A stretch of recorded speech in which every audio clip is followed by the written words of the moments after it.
Welcoming via Zoom, we have Ian Haywood with us, Jr. Welcome, Ian.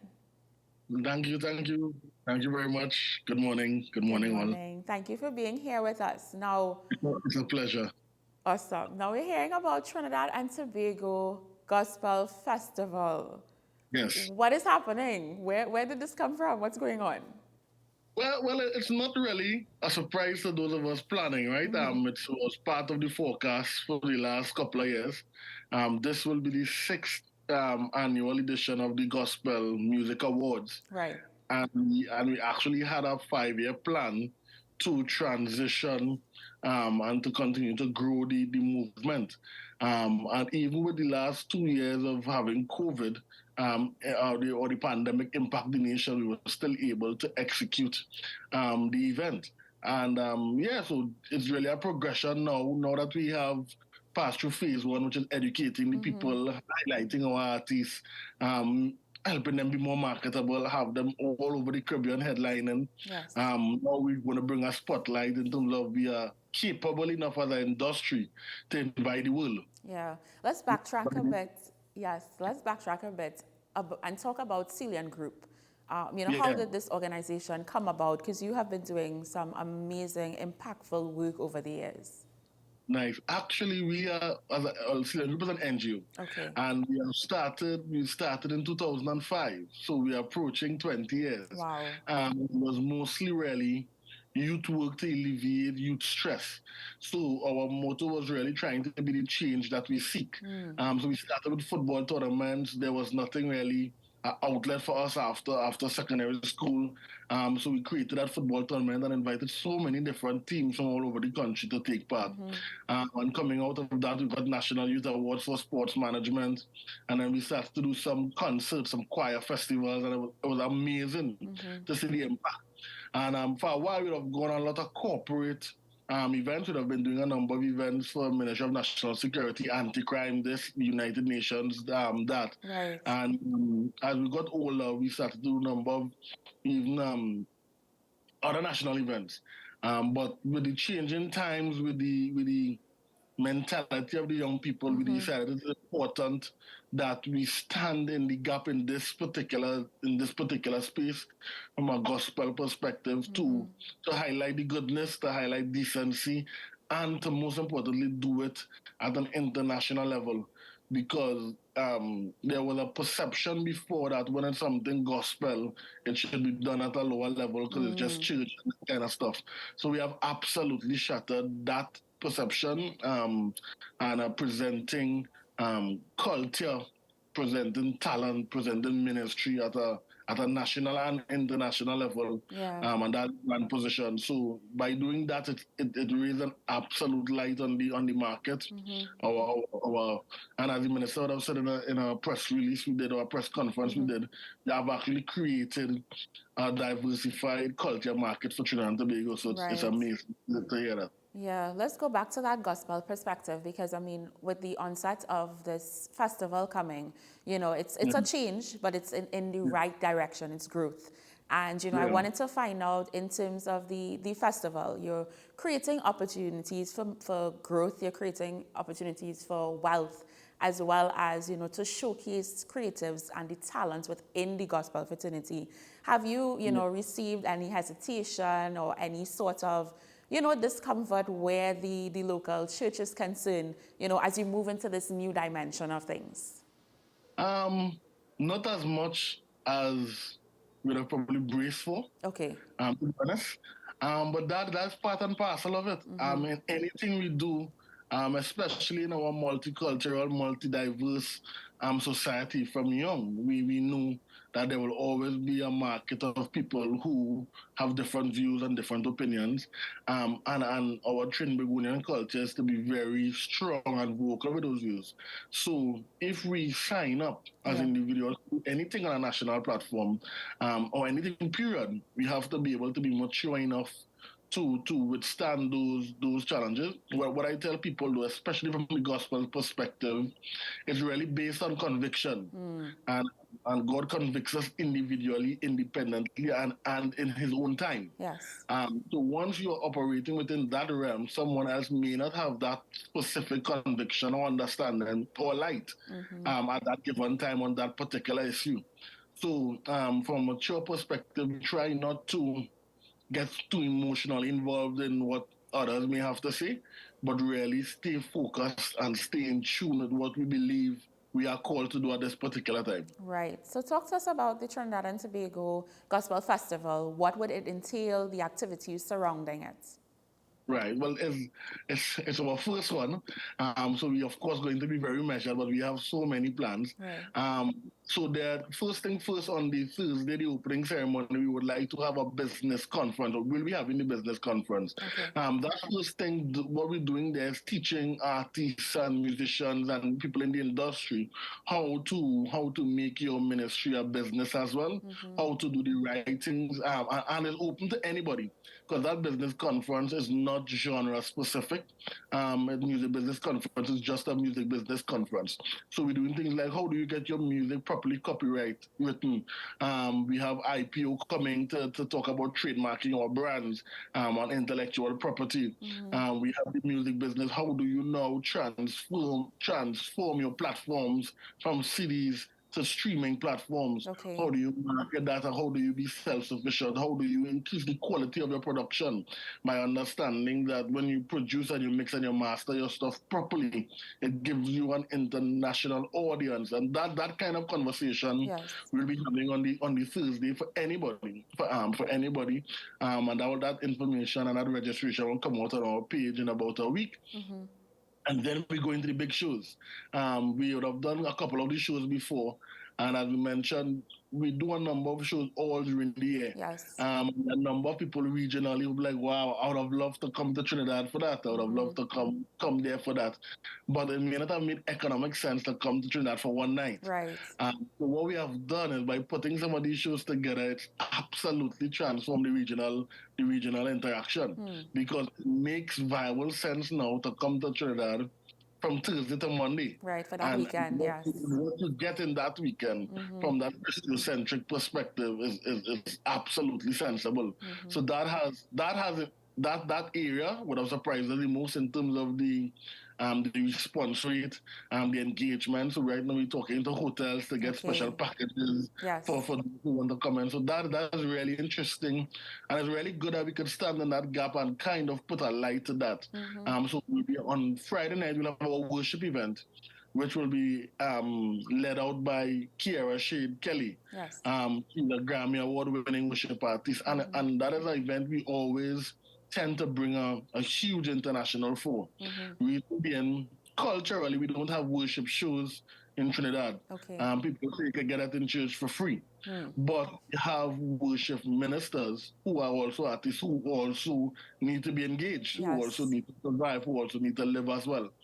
So by creating this space and inviting an international worshiper, we also get the opportunity to see some of our locals who would have had that talent and that specific genre also engaged, and not only what we are accustomed to, the soca artists, dancehall artists, the reggae artists, etc. Yes. So that'll be that. And then on the Saturday now, we have a Caribbean night. One artist basically from 7 Caribbean islands, and then a team from Trinidad and Tobago. To really, and that one will be streamed internationally on pay-per-view, because that one is to really let the world know the Caribbean has something to offer. And it's a West Indian concept, basically. We can be good at one individual cricket team, but when we come together as a West Indies, the product is able to rival the Australia or the England and to rival the first world. So it will be based on that same philosophical concept that we have this I rep Christ and I rep my island. So we're asking all girls of your various islands to come out, to stand up and rep your colors, and get your experience, and let the world know what the Caribbean has to offer. Yeah. Wow. That sounds exciting.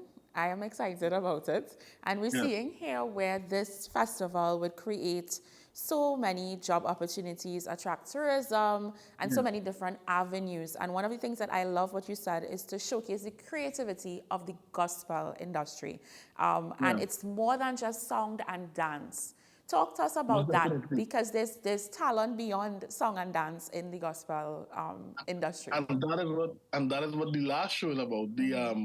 The Gospel Music Awards of Trinidad and Tobago. Right. This one will be about featuring the gospel arts. And unbelievable! It's not going to be a singy concert where you come and 10 people come up and sing, 10 artists, 10 ministers Right. come up and sing. It's not going to be that. It's going to be theatrical.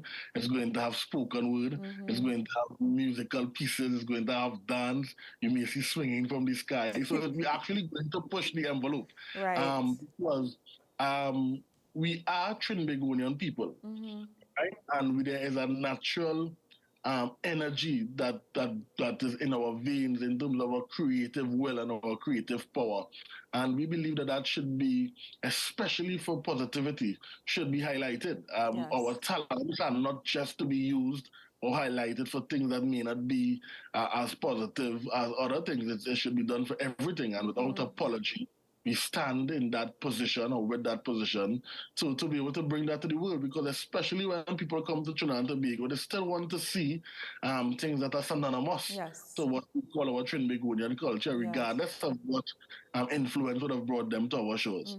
And that's what the awards is about. It really does magic in terms of the production. Yes. We award things like the music video of the year, and that speaks a number of things. It speaks to the not just the audio but the visual content and the Right. creativity of so many top of the line videographers who now we see in CPL and we see doing big corporate advertisements now coming Yes. out of that kind of space. So it's unbelievable the impact that is having. Yes. With this new level of purpose, and I mean new to us, but not new to the team that's behind the scenes planning Yeah. and working on this, but this new level of purpose and vision, would come a new level of focus and determination. Talk to us Yeah. about that without sharing too much. Talk to us about that for you and the team, that shift in focus and, how you are running ahead doing this. Well, to be honest, trailblazing is very difficult because you go forward into empty space and you take all the first hits Yeah. and you also make all the first mistakes. So it is a mentality and a cycle and a psyche of a particular person to be a trailblazer, and that is why I am really appreciate the Cilian Group team, because they have been doing this. Most of the team have been doing it for the last 15 years. It's not a team that has broken up and the people have changed. And although that is part of group dynamics, we Right. have a team that have bought into this, and that is critical, especially when you're doing purpose-driven stuff. Purpose-driven stuff are things that are on your spirit and in your philosophy for a long while until that is changed. So that has been the most important thing in terms of giving us the opportunity to push through that trailblazing space. But it's very difficult. And there are people who would have tried it because it looks nice when it comes off and then realize how difficult it is. And we just try to encourage people to don't just do things for doing things sake, but do things with purpose. And the purpose will be different for everybody. Yeah. But we have found a group of people with like mind, same spiritual underpinning, that come together to do this and have a very strong national ethos as well. To have a pride in Trinidad and Tobago that we think young people should know and should feel and should experience. It will affect how you take care of the city. Yes. It will affect how you take care of your community. So that's what we do. That's what we stay. And what it has done, it has pulled persons with like mind who are in that space who have now seen us to come and volunteer, to Right. come and be a part. What we have also done is highlighted a number of brilliant young people. Without apology, we are not afraid to engage young 25-year-olds with their masters or their PhDs and give them a space to do things that their spirit or their heart would have told them they could do, but no one would give them that opportunity to experiment on their brand, on their Yes. product. Yeah. We tend to do a lot more of that. and allow a lot more creativity. And that's what keeping us fresh. I believe that's what keeps us being able to push the envelope, because it's not the same people all the time coming Right. up with the creative ideas. Yeah. You have to be brave enough to encourage the younger people or just new people into the space, understanding that what we're trying to do is not about self, but about national good and international representation. Love that, love that. Okay, so tell us the details. When is the festival taking place? Where can persons find more information, purchase tickets? Right. So the festival will be the 27th of April, Thursday, 27th of April to Sunday, 30th of April. Tickets are at Showholics, all Showholics nationwide, Trinidad and Tobago, excellent stores, Ecliff Eli, all locations as well, all Okay. excellent stores as well. So that's down C3 right up to Tobago Port Mall, right down to West Mall, up to Rima, and everywhere in between. And then you have Ario Auto tickets and King's Lounge as well in Movitown and Arima. Okay. And that is to give it a real national spread. And yeah, we have tickets online as well at TobaTickets.com. Those tickets are going really fast. That's for Okay. the international audience, especially. And we have a special, while each general ticket is $250 and each VIP ticket is $500. Well, $250 and yes, 500. We have a special where you have the entire weekend pass, general for 500 and a VIP pass for 1,000. Okay. So it's unbelievable. But again, we have a different mission, a different purpose. So we're able to provide that kind of opportunity. And yeah, it's exciting. The interactions thus far is unbelievable. The support from you all as well is wonderful too, because as a national platform, it's just really nice to see the balance in coverage and the balance in opportunity for all things local. Yes. And I want to commend you. I want to commend you all for that, for taking the brave step to have balanced journalism and national coverage. Yes, I think it's important, and I think that it's a good opportunity. It is a purpose-driven opportunity, as you said, to have this gospel festival and to see persons, not just in the gospel fraternity, coming together, but persons of like mind and like interest. So we wish you all the best with this. We'll definitely check in with you closer to the date to find out how things are going and to get people excited to be there. Thank you so much for joining us this morning. We appreciate you. No problem. Most importantly, we're looking forward to seeing everyone. Absolutely, absolutely. Thank you for staying with us. This was AM Prime. We had a great morning. We celebrated women. We spoke about International Women's Day, which is coming up, and we were educated. We want to wish you all the best today. Have a great day. Remember to stay safe, wash your hands, sanitize, and if you feel unwell, social distance or even stay home. Have a great day.